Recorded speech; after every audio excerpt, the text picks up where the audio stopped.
Bonjour à toutes. Nous sommes réunis ce jour à l'école de journalisme de Lille pour un podcast réalisé dans le cadre d'une action EMI, éducation aux médias et à l'information, avec l'association régionale Solfa qui accueille dans ses différents services des femmes qui ont toutes pour point commun d'avoir subi ou de subir encore des violences ou des situations précaires.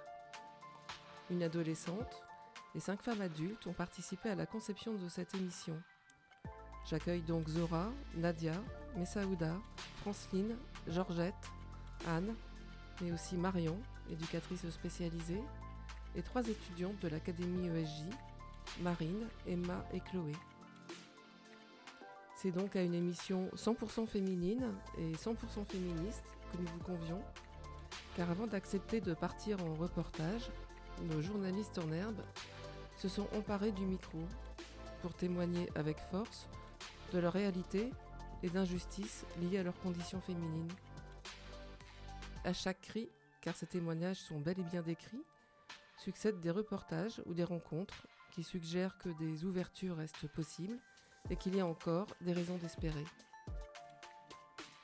On démarre l'émission avec le témoignage et le reportage de Zora. Je m'appelle Zora et j'étais mariée avec un Algérien aussi, comme moi. Ça finit mal avec la violence, les manques de respect. Et, je suis pas libre et je fais qu'est-ce que je veux. Par exemple, si je suis obligée de mettre le foulard, obligée de mettre les choses longues. C'est un homme égoïste qui aime la femme toujours enfermée et toujours à lui. Avec cet homme, j'étais pas sûre de moi. J'ai pas de confiance de moi. Toujours, il donne les envies. T'es pas belle, t'es grosse.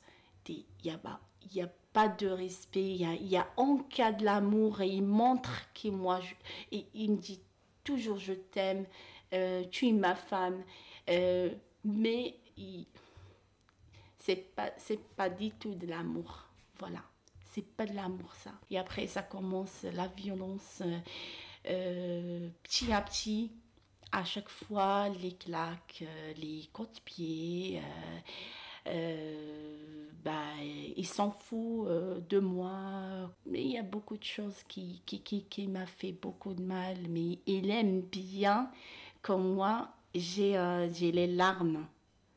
Que je pleure. Il est vraiment content. Je suis échappée avec mes enfants. Avec 3 enfants. J'arrive pas à rester. Et je veux pas le voir. Ni sa voix, ni son visage, ni... Oui, c'est douloureux.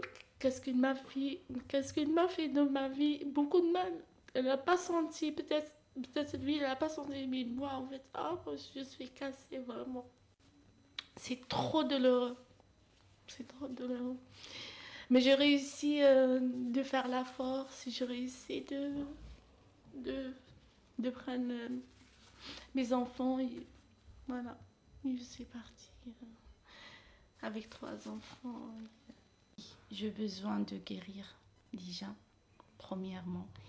Et j'ai besoin de prendre soin de moi. Maintenant, je suis une femme cassée en morceaux. Mais maintenant, je veux petit à petit, je veux le réparer. Pour réparer, en fait, psychologue premièrement. Mais après, il faut que je fais des activités, par exemple, avec les femmes. J'aimerais bien de faire un projet par rapport à la situation, les femmes comme moi. Parce que c'est nous qu'on peut le comprendre. C'est quoi la violence, c'est quoi une femme cassée, voilà.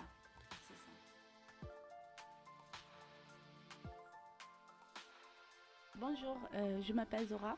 Je viens aujourd'hui vers vous pour déposer des questions. C'est quoi ce bus?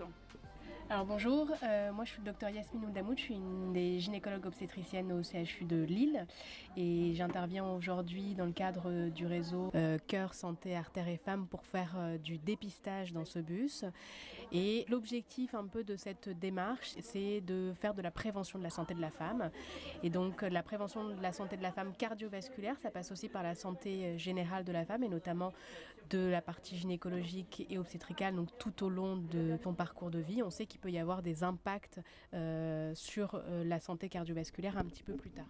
Par exemple, quand les mamans font des complications pendant la grossesse avec de la tension, du diabète, des petits bébés, etc. On sait que ça peut avoir un impact plus tard dans la santé de la femme parce qu'on sait maintenant que c'est un facteur de risque cardiovasculaire au même titre que quand elle fume, par exemple. D'accord ? Donc c'est pour ça que j'interviens aujourd'hui en tant que gynécologue pour faire cette prévention en bus.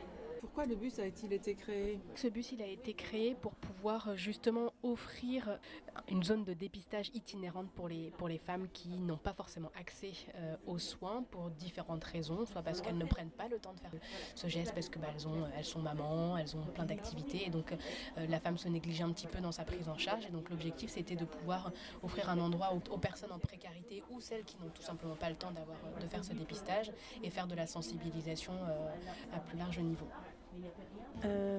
Pour les gens qui prennent crise cardiaque, par exemple. Alors, il y a des signes un petit peu typiques, la douleur dans la poitrine qui va aller jusque dans la mâchoire, dans l'épaule, qui va serrer, qui va brûler, ça c'est la douleur typique. Mais après on sait aussi que la crise cardiaque elle peut avoir des formes un petit peu atypiques et avec des douleurs qui ne sont pas comme d'habitude, et notamment la femme fait partie des personnes qui peuvent avoir des douleurs atypiques et ça peut se présenter par exemple sous forme de douleur au ventre, et donc ça peut être pris à tort pour des douleurs d'ordre par exemple gynécologique alors que c'est authentiquement une crise cardiaque qui a lieu. Merci. Est-ce que le stress généré par les violences a des répercussions sur la santé des femmes ? Complètement, on sait que le stress a un rôle très important et notamment le stress, quelle qu'en soit son origine, on sait que c'est un facteur de risque d'hypertension artérielle et ça c'est un facteur de risque important pour la santé cardiovasculaire des femmes, et donc c'est quelque chose à ne surtout pas négliger. Marion, vous êtes éducatrice, vous connaissez bien Nadia. Est-ce que vous avez une réaction au reportage et au témoignage que nous venons d'écouter ? Oui, effectivement, il me semble important de souligner le courage et la force dont elle a fait preuve en nous livrant ce témoignage, car il est extrêmement complexe de nommer et de dénoncer les violences, notamment les violences conjugales. Parce que notamment on sait très bien que la dépossession de la parole des victimes est un des buts recherchés par les auteurs de ces violences. En revanche, que ça permet de parler des violences conjugales, c'est à mon sens une première étape, un premier pas pour se dégager d'une sensation de responsabilité, de culpabilité, parfois de honte également. C'est l'occasion, un moment d'alerter, de pouvoir se mettre en sécurité, de pouvoir être accompagné sur différents plans également, que ça soit au niveau psychologique, au niveau social ou au niveau juridique.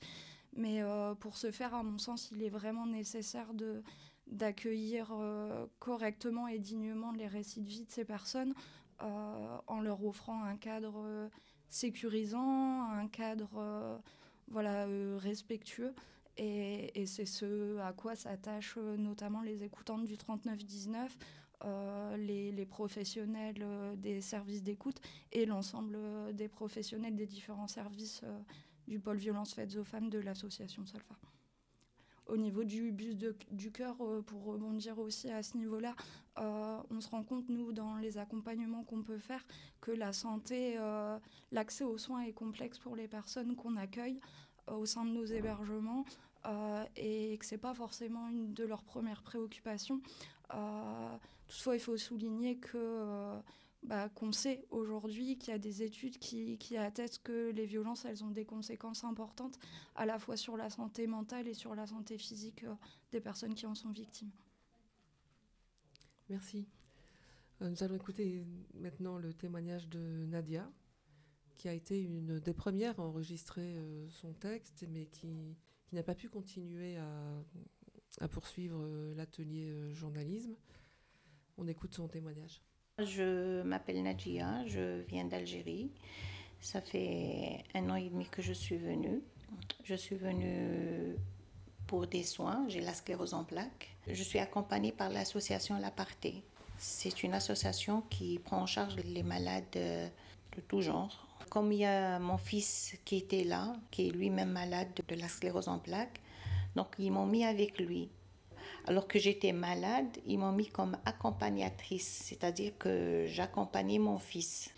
Alors, ma question est comment on peut demander, je ne dis pas à une maman, à une femme, parce qu'avant d'être maman, je suis quand même une femme, un être humain malade, d'accompagner un fils malade. Mon fils, il a 30 ans, c'est-à-dire c'est un homme, pas un enfant. Pendant des mois, j'ai demandé à ce qu'il nous donne un logement un petit peu plus grand parce qu'on vivait dans une pièce, moi et mon fils. C'était très, très gênant dormir avec mon fils. Quand même, c'est un homme, moi je suis une femme. Je me changeais dans la cuisine. Quand je me réveillais, j'ai passé la majorité de mon temps dans la cuisine parce que je ne pouvais pas rester dans la chambre parce que mon fils dormait. Donc on n'a jamais eu d'aide. Et pour eux, c'était normal parce que j'étais la mère. Le fait d'être une mère, j'avais plus de droits d'être humain. J'étais plus la femme, j'étais une mère. Donc c'était normal que je prenais soin, même malade. Pour eux, c'était normal que je prenne soin de mon fils, que je faisais le ménage, je faisais la cuisine, je l'accompagnais à l'hôpital, je l'accompagnais là où il allait. Donc tout ça, moi, je comprends pas quand est-ce qu'une femme peut être une femme. Jamais on s'est soucié de moi, jamais on m'a demandé comment je gère ma maladie, comment je gère mon opération, comment je gère ma prothèse. J'aime mon fils, certes, c'est évident. Je ferai tout pour lui, je donnerai ma vie pour lui. Mais vis-à-vis de la société, je n'existe plus. Du moment que mon fils est malade, j'existe plus. Et si jamais je me plains, la première chose qu'on me dit, c'est normal, tu es sa mère. Voilà. Ça, il faudrait que ça change. Et ce qui m'a encore surprise, c'est que même ici en France, ils ont un petit peu cette mentalité.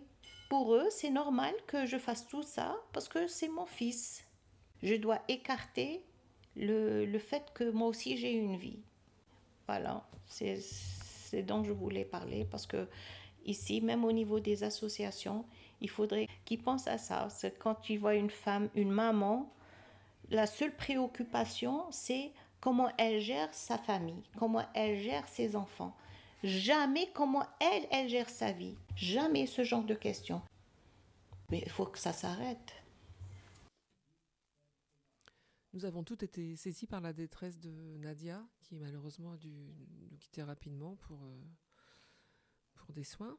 Et on avait prévu d'essayer de trouver une structure qui pourrait l'accueillir, notamment dans son rôle d'aidante. On n'a pas pu faire ce reportage avec elle, mais on y est allé toutes collectivement. Emma, tu pourras réagir après le reportage. Et c'est Messaouda qui a accepté de poser les questions et qui est intervenue aussi comme journaliste à la place de Nadia. On écoute le reportage à la Maison des Aidants. Bonjour. Je voudrais que vous me décriviez cet endroit. Donc ici, vous êtes au sein de la Maison des Aidants de Lille. Donc nous, en fait, nous sommes un service qui accompagnons les aidants. Donc les aidants dont le proche a plus de 60 ans en perte d'autonomie ou alors dont le proche a une maladie d'Alzheimer, une sclérose en plaques ou une maladie de Parkinson sans limite d'âge, donc à partir de 18 ans. Donc nous, en fait, notre service a 4 missions. Donc on a une mission d'information, donc informer les aidants sur les droits qui existent, sur les démarches administratives. On a également une mission de formation, donc on forme les aidants sur la maladie d'Alzheimer, sur la maladie de Parkinson et la maladie à corps de Lewy. Nous avons également une mission de répit. On propose des activités, donc comme de la sophrologie, de la méditation destinée aux aidants. On a également aussi comme mission le soutien psychologique, puisque au sein de nos locaux, nous avons 2 psychologues et un neuropsychologue qui est là également donc, pour accompagner individuellement, mais également sous forme de café partage. Donc ce sont un peu entre guillemets des groupes de parole où les aidants viennent un peu partager leur expérience sur différentes thématiques. Et on propose également des activités de loisirs partagés. Est-ce que tous les aidants ont accès à cet établissement? Tout à fait, n'importe quel aidant. En fait, nous, on ne demande aucun justificatif. Le tout, c'est que donc, la personne vienne nous rencontrer pour nous expliquer un petit peu quelles sont les difficultés au quotidien. Mais par quel biais, ils arrivent? Ils viennent vers nous. Majoritairement, c'est le bouche à oreille. L'aidant, il a plusieurs casquettes. Donc, il est infirmière, il assure, il est femme de ménage, il fait les courses, il fait tout en fait. Très fréquemment, ils sont vraiment à bout de souffle. Donc, c'est pour ça que nous, en fait, on les encourage vraiment à prendre du temps pour eux. Donc après, on sait très bien que c'est pas toujours facile. Donc c'est pour ça que nous, on est là aussi pour les orienter vers les services qui offrent du répit. Donc comme je vous disais, donc il y a les EHPAD, les maisons de retraite avec les hébergements temporaires sur 1 semaine, 2 semaines, 3 semaines. Moi aussi, j'ai accompagné pendant 2 ans ma mère. Elle avait un cancer généralisé, elle souffrait le martyre et c'était très dur pour moi. J'étais vraiment seule, ouais. Je pouvais parler à personne. J'aurais bien voulu connaître cet endroit et je trouve que c'est magnifique parce qu'on a besoin. J'ai l'impression que les aidants, ils sont encore plus malades que... Non, mais vous avez raison, c'est tout à fait ça, parce que souvent les aidants, en fait, ils sont tout le temps au chevet de leurs proches, donc ils font tout pour pallier donc, les difficultés du proche et en fait, ils ne pensent pas à eux. Et donc, du coup, c'est pour ça que majoritairement, les aidants, en fait, ils négligent leur propre santé. Et pourquoi il n'y a pas d'informations sur ces établissements, que c'est que le bouche à oreille? On essaye de faire parler de notre structure. Donc là, il y a eu un article sur nous dans La Voix du Nord, dans le cadre de la journée nationale Alzheimer. Mais en fait, l'aidant ne se rend pas compte qu'il est aidant, en fait, parce qu'il le fait naturellement.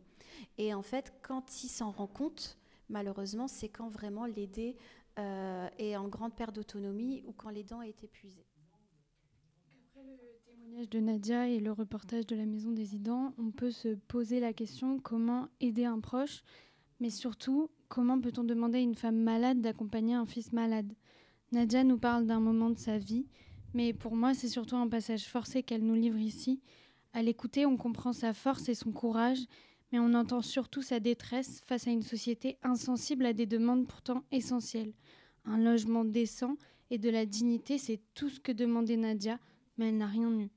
Les associations sont pourtant là pour combler le vide laissé par l'État, comme la Maison des aidants à Lille. Pourtant, même dans le milieu associatif, elle ne s'est pas sentie considérée, et surtout elle s'est sentie considérée que par son statut de mère. Pour eux, c'est normal que je fasse tout ça. Nadia a une force dans la voix qui semble ne jamais pouvoir s'éteindre.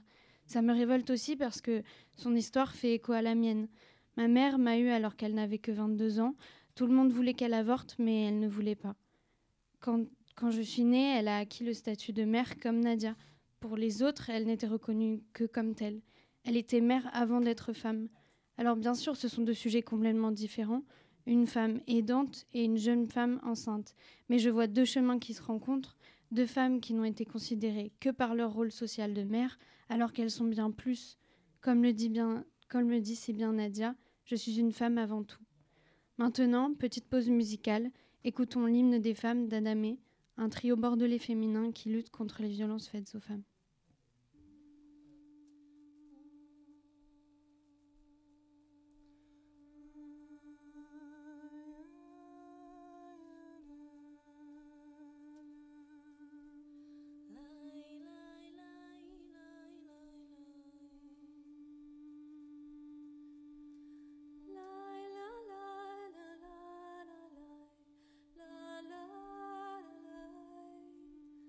La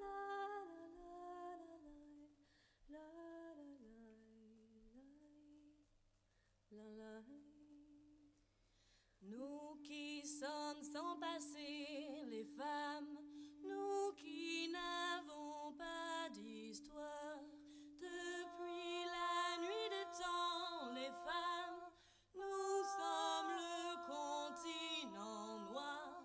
Levons-nous, femmes esclaves, et brisons nos entraves. Debout, debout.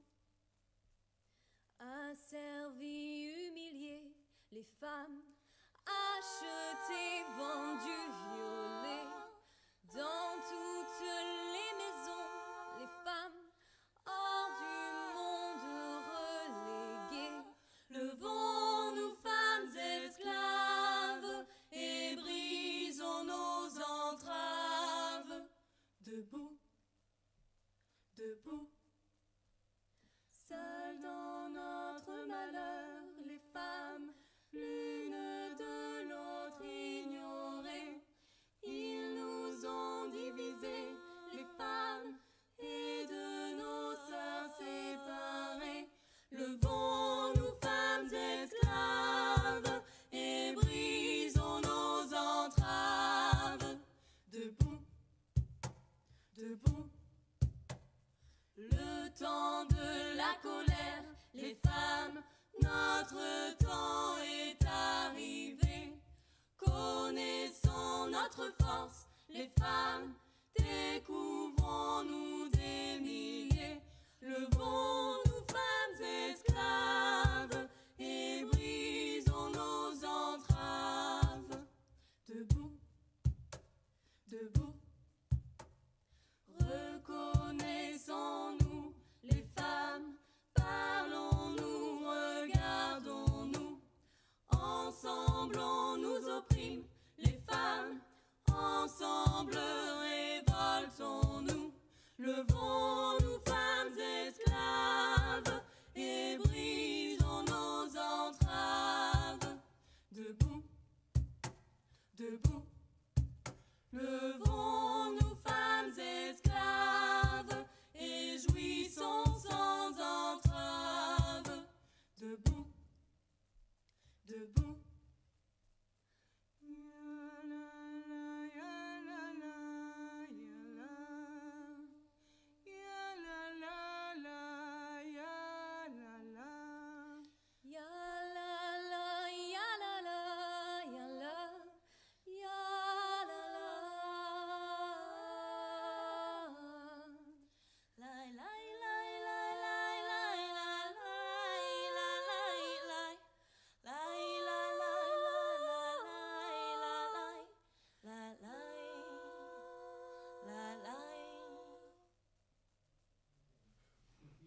Écoutons maintenant la voix de Franceline.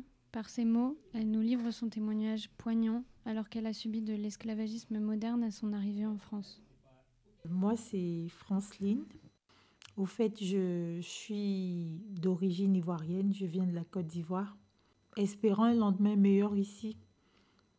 Je pense que déjà là-bas, j'ai vécu une situation maritale.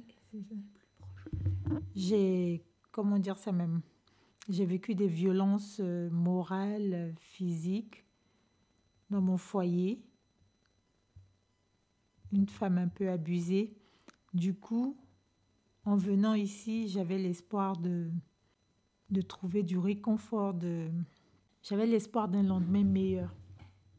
Mais très vite, franchement, je trouve que je me suis retrouvée dans un engrenage et j'ai l'impression de ne pas m'en sortir, de ne pas arriver à m'en sortir. J'ai l'impression que ça tourne en rond, que je suis comme dans un, je ne sais pas comment appeler ça, dans un labyrinthe. Et arrivée ici, j'ai subi aussi quand je dis abus, j'ai subi des abus, mais pas abus physiques. Abus moral, j'ai été un peu esclavagisée dans des boulots de nounou parce que j'ai travaillé chez des particuliers comme nounou, mais j'ai vécu vraiment des situations de traumatisme, de stress. Et j'avais l'impression de ne pas pouvoir m'en sortir. Du coup, aujourd'hui, j'ai eu cette opportunité de vivre dans un foyer, dans une association, et une association qui est l'association L'Abri de Solfa. Mais je sais pas quoi dire. Ce que je vis au quotidien ne me rassure pas. J'ai pas l'impression, pas à Solfa, mais en France, j'ai pas l'impression que les choses avancent. J'ai l'impression de tourner en rond et que rien n'avance. J'ai l'impression de ne plus être maître de moi-même. Je ne dépends pas de moi. Je ne peux pas prendre soin de moi. Je ne peux rien faire de moi-même. Pas de formation. J'ai l'impression de ne pas exister ici, au fait. J'ai l'impression que quand tu n'as pas de papier, tu n'existes pas. Et il n'y a rien qui est fait pour nous aider. Moi, je suis dans ma 7e année ici. Et je tourne en rond. Pour faire une formation, il faut avoir les papiers. Pour avoir les papiers, on me dit qu'il faut une promesse d'embauche. Au fait, j'ai l'impression que c'est un cercle vicieux, qu'on n'arrive pas à s'en sortir. Quand on n'a pas de papier, on n'existe plus. Ce sont ces mots forts que j'ai envie de retenir. Parce que l'histoire de Franceline, elle nous a tous touchés. Et je me souviens qu'en l'écoutant, on était toutes complètement bouleversées, mais surtout on se sentait toutes vraiment pas fières d'être françaises. Parce qu'elle parvient à quitter son pays à cause des violences qu'elle subit en espérant une vie meilleure, et c'est comme ça qu'elle est accueillie ici, esclavagisée et enfermée dans son statut de sans-papier. Ce sentiment de n'être plus maître de son destin, de ne dépendre que d'une situation administrative qui n'avance pas, c'est juste horrible. Et ça l'est d'autant plus qu'en faisant ce podcast, on a toutes créé des liens forts entre nous. On a partagé des moments, et quand on apprend à connaître Franceline, il n'y a vraiment pas besoin de beaucoup de temps pour se rendre compte d'à quel point elle est une femme forte, libre, et qui mériterait simplement d'être heureuse. Alors quand je vois que malgré tout ce qu'elle a vécu et après 7 longues années déjà à attendre des évolutions qui n'arrivent jamais, elle est encore là à avancer comme elle peut et à se battre pour prendre la main sur son avenir, j'ai juste envie de lui dire que pour moi, elle est une source d'inspiration énorme et que ses paroles n'étaient pas juste un simple témoignage dans un podcast, mais une vraie leçon de vie que je suis pas prête d'oublier. Pour garder cette inspiration positive et cet espoir de trouver des solutions, Franceline a tenu à chercher et à comprendre quelle démarche s'offrait à elle pour sortir de l'esclavage moderne dont elle a été victime. Pour cela, on a appelé avec elle divers numéros, jusqu'à tomber sur le dispositif national d'accueil et de protection des victimes de la traite. Allô, c'est Madame Goku Franceline. J'appelle dans le cas de maltraitance à domicile. Je travaille comme nounou dans une maison. Je suis à domicile et je ne sais pas vers qui me tourner au fait. D'accord. Comment vous en êtes arrivé là? Comment vous avez commencé à travailler dans cette C'est de maison? bouche, c'est une connaissance qui m'a amenée dans cette maison parce que je suis en situation irrégulière et que je n'ai pas de possibilité de travail. J'ai besoin d'argent pour survivre. J'ai nulle part où aller. Donc du coup, je suis venue comme nounou, mais je subis des maltraitances, je dors plus et je travaille jour et nuit. Ok. Et vous êtes où en ce moment? En Bretagne. Vous êtes dans quelle région? En Bretagne? Oui. Où exactement en Bretagne? À BD. Ça me parle pas, je ne connais pas, je vais regarder. Et vous êtes là depuis combien de temps?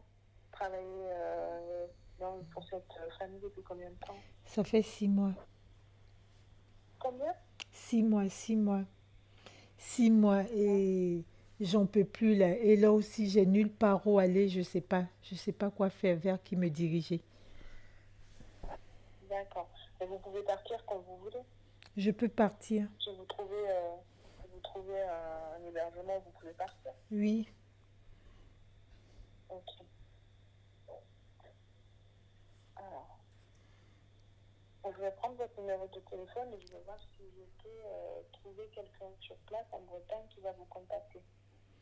Mais pour voir comment est-ce qu'elle peut vous... vous pouvez me donner le numéro de la personne ou je vais rappeler parce que je veux pas trop qu'on me... Je sais pas, je... D'accord.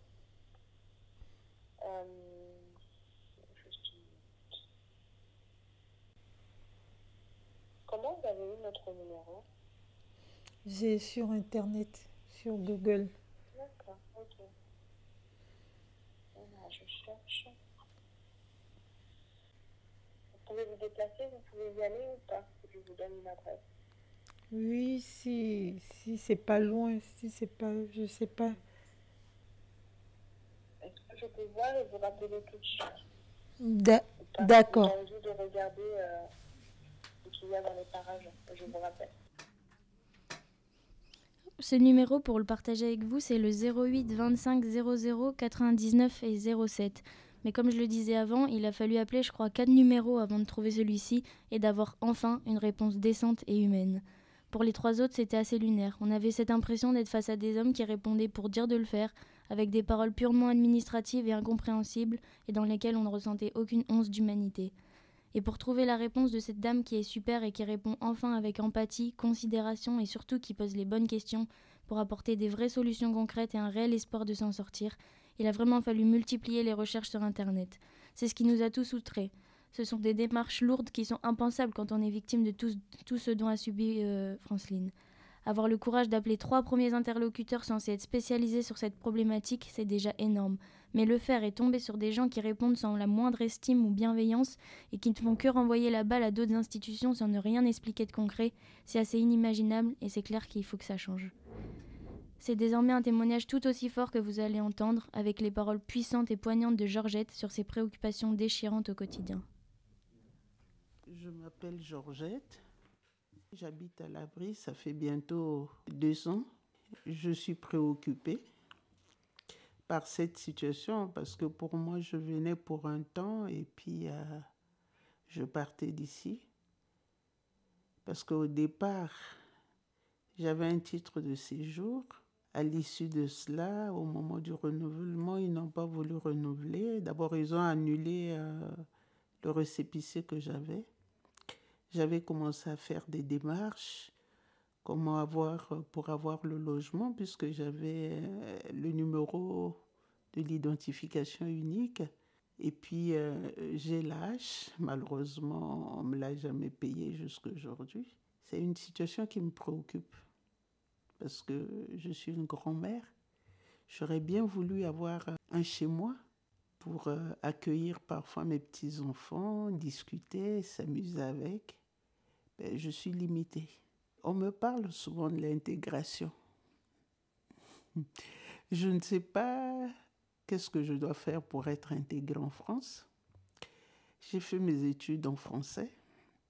Je suis née dans une colonie française, qui est le Congo-Brazzaville, qui est la capitale de la France libre. Par rapport à mon éducation, à ma jeunesse, je n'ai pas de problème d'intégration. Je ne voudrais pas vraiment m'arrêter, me lamenter par rapport à ma situation. J'ai envie de me mouvoir aussi. Je fais partie d'une association, je suis à Iris Formation, j'ai fait partie de l'association des compagnons à l'église. J'aime bien m'occuper. Mais par rapport à la situation actuelle, on m'impose l'oisivité. J'aurais bien voulu, pendant tout ce temps, faire autre chose que ça. Mais j'ai envie de créer une association pour voir comment m'épanouir moi aussi. Parce que moi, je pense que la situation de la France,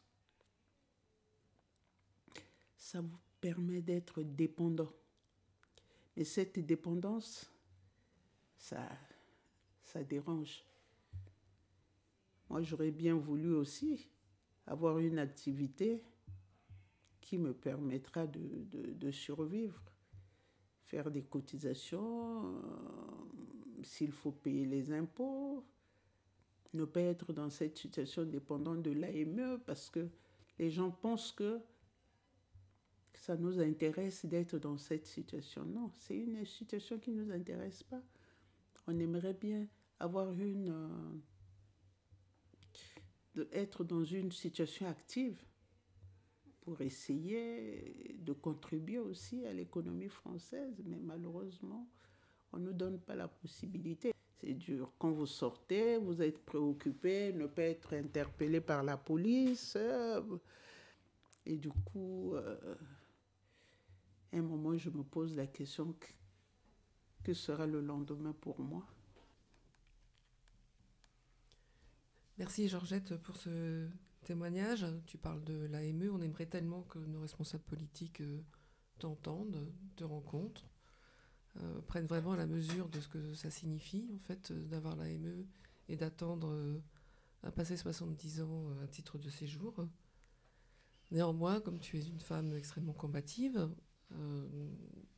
ton inscription à Iris Formation nous a intrigués et nous sommes allés les rencontrer. Pour rencontrer cette association qui, au cœur de Oisem, lutte contre les discriminations au quotidien. Bonjour, je m'appelle Marie-Chantal Zinguiro. Je suis chargée de projet pour l'association Iris Formation. Moi, je travaille essentiellement pour le pôle prévention et lutte contre les discriminations qui est porté par l'association Iris Formation. Les missions du collectif Kif Kif consistent à accompagner les personnes qui se disent victimes de discrimination. Donc on les accueille au sein de notre permanence. Ensuite, ce que nous proposons aussi, c'est de proposer des ateliers de sensibilisation aux personnes qui nous sollicitent. Ce qui nous aide aussi, c'est d'être en relation avec le monde des sociologues et des psychologues aussi. On fait des actions recherche avec eux. La dernière en date consistait à aller vérifier l'impact des discriminations sur la santé des personnes. C'est un sujet qui n'avait pas encore été fait, de mesurer le coût des discriminations sur la santé des personnes, aussi bien sa santé physique, mentale, psychologique. Enfin, on essaye d'aider les personnes à prendre conscience que les discriminations, c'est pas seulement aller sanctionner le mis en cause, mais c'est aussi prendre soin de soi, de prendre conscience que ça a un impact sur sa vie et qu'il faut vraiment prendre conscience pour pouvoir aller se soigner et prendre soin de soi et pour pas que ça se répète aussi. Autant les personnes qui sont discriminées sont nombreuses, mais elles ne font pas la démarche de venir voir les personnes qui sont censées les aider, comme nous, les associations. Ça s'explique parce que réaliser qu'on a été discriminé peut prendre des années, des mois, des années. Et quand on se rend compte qu'on a été discriminé, il est des fois un peu tard pour aller se défendre. Parce que pendant toute cette période où on a été discriminé, on a vécu de l'injustice, on a été traité de manière illégale, on n'a pas pris le temps de collecter des preuves qui sont nécessaires quand on veut aller vers la voie judiciaire. Hein. Il faut toujours des preuves, malheureusement. C'est ce qui permet de démontrer qu'on a été discriminé. Même si aujourd'hui le mis en cause doit prouver, on a renversé la charge de la preuve, le mis en cause doit prouver qu'il n'a pas voulu discriminer, ce n'est plus à la victime de justifier. Ça reste toujours difficile, ça reste toujours extrêmement difficile. Georgette, est-ce que vous avez une réaction? Iris Formation m'a beaucoup assistée et à chaque fois que je passais, j'ai rencontré Lila. Elle m'a accueillie, je lui ai expliqué ma situation. On a discuté, elle a essayé de faire des démarches dans la mesure du possible. Et pour moi, par rapport à la situation dans laquelle je traversais, pour moi, c'était un réconfort moral. Je passais beaucoup de temps et je venais les aider aussi. J'ai eu une opportunité d'aller 2 fois à Bruxelles avec Marie-Chantal dans le cadre du projet Kif Kif, dans le cadre de la discrimination. Donc, partout où je passe, je parle toujours d'Iris Formation parce que c'est une expérience pour moi inédite que j'ai vécue avec eux. À l'abri, nous avons travaillé et enregistré nos sonores. Nous avons rencontré aussi une jeune fille qui s'appelle Anne, qui habite avec sa famille dans ce centre d'hébergement. Et nous écoutons son témoignage assez lumineux. Je m'appelle Anne, j'ai 14 ans, je suis au collège en 3e. Je suis arrivée à l'abri à l'âge de 12 ans. J'aime bien faire du théâtre. J'ai commencé au mois de novembre. J'ai bien aimé ce que je faisais. Du coup, dans le théâtre, on avait fait une danse en langage de signes. Et franchement, j'ai bien aimé, c'était intéressant. Et l'histoire était très émouvante.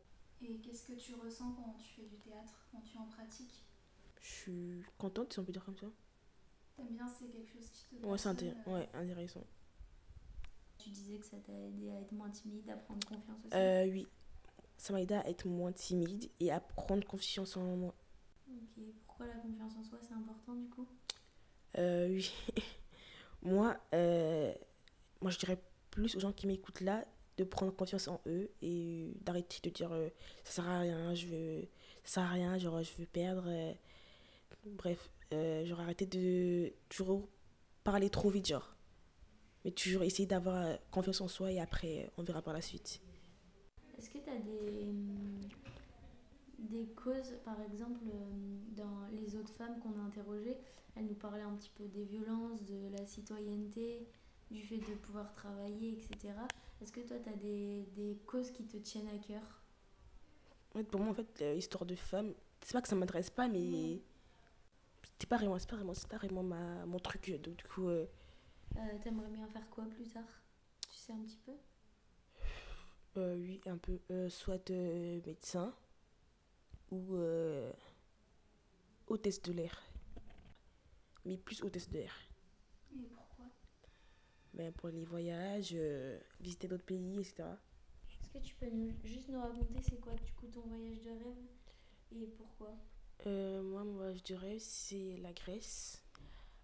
À cause de leurs belles îles paradisiaques. Et voilà. Anne, c'est une adolescente qui est très timide. Et malgré la difficulté de l'exercice, elle a réussi à se confier à nous. En l'enregistrant, on pouvait sentir qu'elle vivait une expérience difficile. Au début, elle se sentait assez perdue, notamment sur ce qu'elle voulait faire plus tard.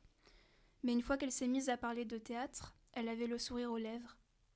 Cela en dit long sur l'importance des ateliers qui sont organisés par les abris et les associations, qu'il est aussi important de s'occuper des femmes, mais également de leurs enfants qui peuvent vivre des traumatismes. Il est temps d'écouter le témoignage de Messaouda. C'est une femme algérienne, mais qui a vécu la majorité de sa vie en France. Elle a également étudié en France. Elle se sent donc pleinement française et elle aime la France, mais elle est constamment renvoyée à sa situation de sans-papier. Comprendre les lois pour connaître ses droits, c'est le combat qu'elle mène, notamment au sein du projet Citoyenneté.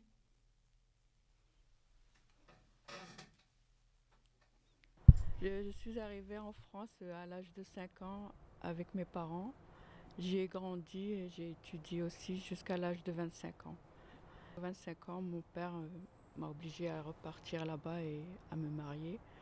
Mais j'ai pas réussi à vivre là-bas parce que j'étais entre deux rives, on va dire. Mais je me sentais plus française qu'algérienne parce que même là-bas, j'étais déracinée, j'étais exclue comme je l'étais enfant ici en France.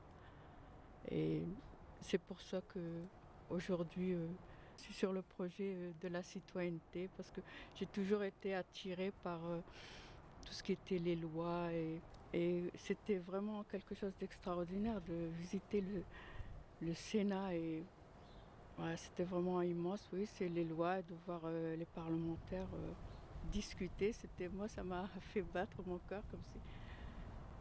J'en ai oublié la Tour Eiffel. J'étais une très bonne élève. En fait, toute ma vie, mon père m'empêchait de faire quoi que ce soit. On ne pouvait pas bouger. C'est pour ça que moi j'aurais voulu faire des grandes études, mais on ne pouvait pas bouger du périmètre d'où on habitait. Donc j'ai fait ce qu'il y avait sous la main, on va dire. J'ai fait secrétaire comptable. Mais c'est pas ce que je voulais faire. Moi je voulais être politicienne, avocate. Parce que j'ai avocate pour défendre les droits. J'ai toujours été contre l'injustice parce que j'ai toujours vécu ça et aussi je l'ai vu. J'admire toujours les personnes qui ont fait évoluer la société avec toutes les lois qu'ils ont mis en place et protéger les enfants, protéger les femmes aussi, les hommes, tout le monde, toute personne qui subit des sévices ou discrimination. Comme là, je suis rejetée même par ma propre famille. Et c'est pour ça que je me suis retrouvée à Rosa. Et pour moi, c'est elle ma famille. Et donc, j'ai été exclue. Et je suis triste parce que j'ai mes enfants, je ne les ai pas vus grandir. Et j'ai mes 2 filles aînées, elles se sont mariées sans moi. Et Et j'ai laissé mon fils, il avait 13 ans et à cause de ça, pour lui, je l'ai abandonné. Et je ne l'ai pas abandonné, je n'ai pas réussi à lui faire un visa. Et moi, j'ai attendu 10 ans pour avoir un visa. C'est pour ça que ça me tient à cœur, les lois, et je voudrais que ça change.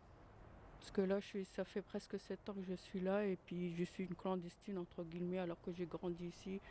La France, elle est dans mon cœur, et c'est pour ça que j'espère aller à Strasbourg et voir, essayer de faire entendre ma parole, en fait. Messaouda, vous êtes ici présente avec nous. Vous êtes allée à Strasbourg très récemment. Est-ce que vous voulez bien nous parler un petit peu de votre voyage, comment ça s'est déroulé et qu'est-ce que vous avez pensé de votre visite au Parlement européen? Bonjour.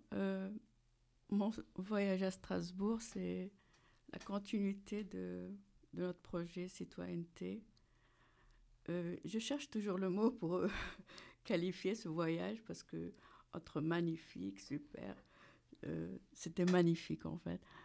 Et surtout le Parlement européen, c'était encore plus grand que l'Assemblée nationale, c'était plus impressionnant et un peu plus chaleureux. Je veux dire, j'avais l'impression que c'était plus accessible pour les citoyens. Et j'en garde une très belle image. Et j'ai encore, en parlant, je vois toujours ce Parlement avec les fauteuils bleus. Et que les gens, ils rentrent, ils sortent. C'est plus convivial par rapport à l'Assemblée nationale. C'était un autre édifice pour les droits. Et ce qui m'a plus touchée, c'est de voir les photos, les bustes des personnages emblématiques, on va dire, de ces dernières décennies qui ont marqué les lois, qui ont marqué des projets. Et moi, celui que j'ai aimé le plus, c'est celui de Simone Veil. Et ça m'a impressionnée parce que moi, c'est elle qui m'a éveillée à tout ce dont je parle maintenant, des droits des femmes, des droits tout court, en fait. Et voilà, c'est ce que je peux dire sur ce voyage. Merci Messaouda. Cette émission se termine.